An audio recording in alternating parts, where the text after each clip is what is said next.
জি, ধন্যবাদ। আপনি কি শুনতে পাচ্ছেন? হ্যাঁ, শুনতে পাচ্ছি। ধন্যবাদ জানাচ্ছি আপনাকে। আসলে দেখুন, মানে বাংলাদেশ নিয়ে বাংলাদেশের জনগণের যতটা না মাথা ব্যথা, আমি তার থেকে বেশি মাথা ব্যথা ইন্ডিয়ান নাগরিকদের দেখতে পাচ্ছি। বিশেষ করে ইন্ডিয়ান যে রুলিং পার্টি বিজেপি এবং তার যে উগ্র সমর্থক যারা আসলে উগ্রবাদের সাথে জড়িত, তাদের মধ্যে একটা প্রচন্ড রকম ভয়, একটা প্রচন্ড রকম মানে ক্ষোভ আমরা লক্ষ্য করছি বাংলাদেশ নিয়ে। কেন? কারণ দীর্ঘ ১৫টি বছর এই বাংলাদেশের ঢাকায় তারা তাদের একজন কৃতদাস শেখ হাসিনাকে এখানে বিনা ভোটের নির্বাচনের মাধ্যমে ধারাবাহিকভাবে বসিয়ে রেখেছিলেন। যখন এদেশের জনগণ সেই ইন্ডিয়ান কৃতদাস শেখ হাসিনাকে বাংলাদেশ থেকে উৎখাত করে দিল্লি পাঠিয়ে দিলেন, ঠিক তখন থেকেই কেন জানি আমার কাছে মনে হচ্ছে ভারত তথা ভারতের রুলিং পার্টি বিজেপির সমর্থক যারা রয়েছেন তাদের মধ্যে মানে একটা পাক্কা ক্ষোভ, উত্তেজনা, তারা মেনে নিতে পারছেন না, সহ্য করতে পারছেন না যে হাসিনাকে তারা মানে ঢাকা থেকে উৎখাত করে দিল্লি পাঠিয়ে দিয়েছে, বাংলাদেশ থেকে বিতাড়িত করেছে। সে তো বুঝলাম, এবার আসেন, সে তো বুঝলাম আমরা ফারুক হাসান, নির্বাচন, কিন্তু হ্যাঁ, আপনি অবশ্যই আমাকে নির্বাচন বলুন যে চাই। চীন ন্যাশনাল নির্বাচন আর্মি হবে, আর আরাকান নির্বাচন আর্মিকে কিভাবে চাই, উৎখাত করবেন এটা আপনি বলুন। আপনি আমাকে যত খুশি গালাগাল দিয়ে নিন, কোনো অসুবিধা নেই। আমার দেশকে গালাগাল দিচ্ছেন, নিশ্চিতভাবে খুব খারাপ লাগছে, সহ্য হচ্ছে না। তা সত্ত্বেও বলছি আমি আপনার দেশের বিরুদ্ধে একটি শব্দ ব্যবহার করব না, কারণ আপনার দেশ আমার শত্রু না। আপনি অকৃতজ্ঞ হতে পারেন, আমরা বাংলাদেশের শত্রু নই। কিন্তু আবার বলছি ফারুক হাসান, আজকের আলোচনার বিষয় আরাকান আর্মির বিপদ থেকে, চীন ন্যাশনাল আর্মির বিপদ থেকে আপনি আপনার দেশকে কি করে রক্ষা করবেন, প্লিজ বলুন। কিন্তু ইন্ডিয়ান যে সকল নাগরিক সেই ডেপুটি হাই কমিশনে গিয়ে হামলা চালালেন আমার দেশের জাতীয় পতাকাকে Faruk Hasan, Indian deputy high commissioner, তাদের বিরুদ্ধে কি বলবেন আপনি? ফারুক হাসান, আপনার দেশের ডেপুটি হাই কমিশনে হামলা চালানোর পর মানুষ গ্রেফতার হয়েছে, আইনি ব্যবস্থা হয়েছে। আপনি কি এটা বলতে পারবেন আরাকান আর্মি আর চীন ন্যাশনাল আর্মির বিপদ থেকে কি করে দেশকে রক্ষা করবেন? নাকি রক্ষা করতে চান না? নাকি রক্ষা করতে চান না? মানে নাকি রক্ষা করতে চান না, কোনটা? আপনি অ্যাবসলিউটলি রং কোয়েশ্চেন করছেন। না না, এখন আসুন, এই যে করতে চান কি চান না বিষয়টি বলছেন, আমি শেষ করি ব্রাদার, বলুন। আমি আসবো। এই যে নির্বাচনের যে প্রশ্নটি করেছেন, অবশ্যই আমরা নির্বাচন চাই, তবে এই নির্বাচনের আগে যারা গুম খুন গণহত্যার সাথে জড়িত, বিশেষ করে এই 15টি বছর যারা জনগণের ভোটাধিকার লঙ্ঘন করেছে, হরণ করেছে, এই বাংলাদেশকে একটি জাহান্নাম বানিয়ে দিয়েছে, এই গণহত্যাকারী আওয়ামী শক্তি এবং আওয়ামী ফ্যাসিবাদের দোসর যারা, তাদের প্রত্যেকের বিচার আগে নিশ্চিত করতে হবে। তাদের বিচার কার্যক্রম শুরু হয়েছে, এদের প্রত্যেকে বিচারের কাঠগড়াই দাঁড় করানো হবে, প্রত্যেকের সর্বোচ্চ শাস্তি নিশ্চিত হবে। তারপরে আমরা একটি সুন্দর জনগণের নির্বাচনের দিকে এগিয়ে যাব।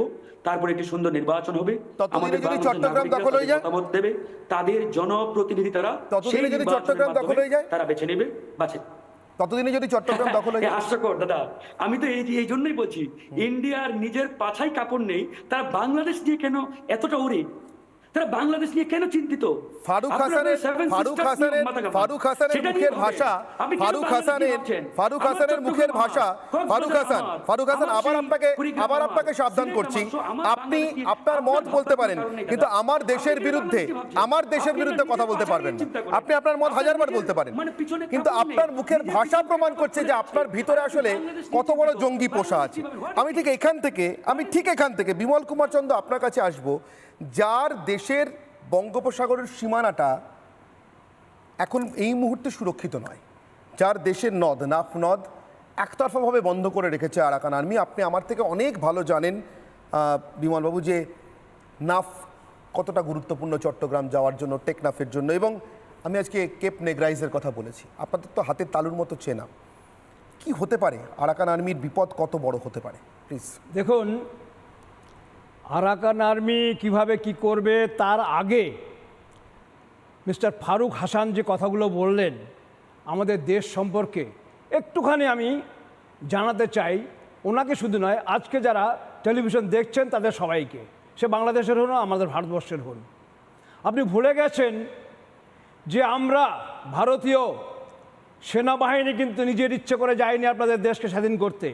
আপনারা আমাদেরকে ডেকেছিলেন, আমরা সেই জন্য গিয়েছিলাম। আর আজকে আপনারা যে সুবিধা, স্বাধীনতার যে সুবিধা ভোগ করছেন, সেটার জন্য একমাত্র ভারতীয়রাই অংশীদার। কারণ হচ্ছে, চিন্তা করুন তো, 4 তারিখে, আমি একটা ইনস্ট্যান্স দিচ্ছি আপনাকে, 4 তারিখে আপনারা খেয়াল রাখুন, 4 ডিসেম্বর 1971, যখন আমি এবং আমাদের জাহাজ নিয়ে আমরা বেরোই বিশাখাপত্তনম থেকে, আমরা শুধু খবর পাই যে পাকিস্তানের যে সবচেয়ে বড় সাবমেরিন যেটা পিএনএস গাজী, যেটার মোকাবেলা হয়তো আমরাও করতে পারতাম না, কারণ আমাদের কাছে আমাদের দেশেও সেরকম সময় ওইরকম অত মডার্ন সাবমেরিন ছিল না। খেয়াল রাখবেন সেই দিন 4th ডিসেম্বর 1971 আমরা যদি সেদিনকে আমার হাত দিয়ে সেদিন যদি আমরা পিএনএস গাজীকে শেষ না করতে পারতাম, আজকে আপনারা কোথায় থাকতেন চিন্তা করে দেখুন একটুখানি। আপনাদের আজকে যে কুৎসা লাটাচ্ছেন ভারত সম্পর্কে, আমরা যদি সেদিনকে না আটকাতাম পিএনএস গাজীকে, তাহলে বাংলাদেশ তো হতোই না, চুরমার হয়ে যেত সমস্ত কিছু। সেই জিনিসটা যদি ভুলে যান তাহলে আমাদের কিছু বলার নেই। আর আরেকটা জিনিস খেয়াল রাখবেন, আমরা কখনোই আপনাদের ইন্টারনাল ব্যাপারে নাক গলাই না। ভারতবর্ষ কোনো দিনের জন্য কোনো ইন্টারনাল ব্যাপারে নাক গলায় না। আমাদের পিঠে যতক্ষণ পর্যন্ত না বাড়ি পড়ে ততক্ষণ আমরা এগোই না বা সম্বন্ধে কোনো কথা বলি না। কেন আমরা বলতে যাব? আপনার দেশ আজকে যদি আপনারা আমাদেরকে না জড়িয়ে ধরতেন তাহলে কিন্তু আমাদের কোনো কিছু ছিল না। আপনি পাশের দেশ, ঠিক আছে, আপনারা যা খুশি করতে পারেন আপনার দেশে। আপনার দেশে আমাদের কোনো মাথা ব্যথা নেই সেজন্য, কিন্তু মাথা ব্যথা ওইখানে আছে যেখানে আমাদের হিন্দুরা আজকে চিন্তা করে দেখুন তো কোথায় এসে দাঁড়িয়েছে, কোন দিক দিয়ে। আমরা সব দিক দিয়ে আজকে আমরা ভারতীয়রা আপনাদের কাছে একটা অদ্ভুত জিনিস হয়ে দাঁড়িয়েছি। কারণ হচ্ছে আপনারা যেভাবে প্রচার করছেন আমাদের বিরোধিতা করছেন, ভারতের বিরোধিতা করছেন আপনারা, আমরা নই। আমি বিমলবাবু বলবো, ওর মুখের ভাষা বুঝিয়ে দিয়েছে যে উনি ভারত সম্পর্কে ওদের কি ধারণা, কি মনোভাব পোষণ করেন। যেমন শাহিদুজ্জামানের মুখের ভাষা বুঝিয়ে দিচ্ছে যে তিনি মনে প্রাণে চান ভারতের উত্তর পূর্বাঞ্চলের জঙ্গি কার্যকলাপ বাড়ুক। কিন্তু আমার প্রশ্ন, ওদের তো এখন নিজের দেশের জঙ্গি সামাল দিতে হবে। এই যে কুকি ন্যাশনাল ফ্রন্ট বান্দরবানে পুষেছে লুৎফুজ্জামান বাবররা, তাদেরই সহযোগী ফারুক হাসানরা। এই যে রোহিঙ্গাদের পুষেছে, আনসারুল বাংলা ট্রেনিং দিয়েছে, জামাতুল মুজাহিদিন বাংলাদেশ ট্রেনিং দিয়েছে। এখন এদের সঙ্গে তো লড়তে আসছে চীন ন্যাশনাল আর্মি। এদেরকে লড়ে তো চট্টগ্রাম থেকে বান্দরবান থেকে বঙ্গোপসাগরের জলে ছুঁড়ে ফেলতে চায় আরাকান আর্মি। এরা বলছে আরাকান আর্মির সঙ্গে আমাদের কোনো গণ্ডগোল নেই। আমার একটা প্রশ্ন আছে বিমলবাবু, আপনার মনে হয় নেগ্রাইস থেকে টেকনাফ পর্যন্ত যাদের দেশের সীমানা রীতিমতো আতঙ্কের মধ্যে রয়েছে, জলসীমা থেকে স্থলসীমা পর্যন্ত, তারা এতটা ক্যাজুয়াল কি করে হতে পারে? নাকি উল্টোটা ওরা চায় ওটা হোক? বিমলবাবু, ওটা হওয়ার জন্যই ওরা আসতে চাইছে ক্ষমতায়, কোনটা? মানে ইউনুস কি ওদেরই লোক? অ্যাকচুয়ালি সত্যি কথা বলতে কি, যদি সঠিকভাবে এটা চিন্তা করা যায়, কারণ বর্তমানে যারা এই শাসন ব্যবস্থায় আছে বাংলাদেশের, আমরা যেটুকু জানি, বিশেষ করে আমি নিজে ভুক্তভোগী, আমি জানি, কারণ আমি বাংলাদেশের যুদ্ধের সময় ছিলাম। আমি সবসময় সেই সময় বাংলাদেশের যারা লোক আছে তাদের সাথে, সবার সাথে আমি আলাপ আলোচনা করেছি, এবং শুধু তাই নয়, আপনাদের মুক্তিযোদ্ধা যারা আছেন তাদের সাথেও আমি এটুকু জানতে পেরেছি যে তারা সম্পূর্ণভাবে মনে প্রাণে তারা চায় স্বাধীনতা। কিন্তু বর্তমানে একটা জিনিস আমরা বুঝতে পারছি যে আপনারা স্বাধীনতা চান না। আপনারা চান ফিরে যেতে আবার সেই যারা আপনাদের একদিন ধাক্কা মেরে সরিয়ে দিয়েছিল তাদের গলা জড়িয়ে ধরতে। নানা ধরনের কন্টেন্ট দেখার জন্য লাইক করুন, শেয়ার করুন আমাদের ফেসবুক পেজ, সাবস্ক্রাইব করুন আমাদের ইউটিউব চ্যানেল। পাশাপাশি অন্যান্য ব্রেকিং নিউজের জন্য অবশ্যই চোখ রাখুন রিপাবলিক বাংলায়।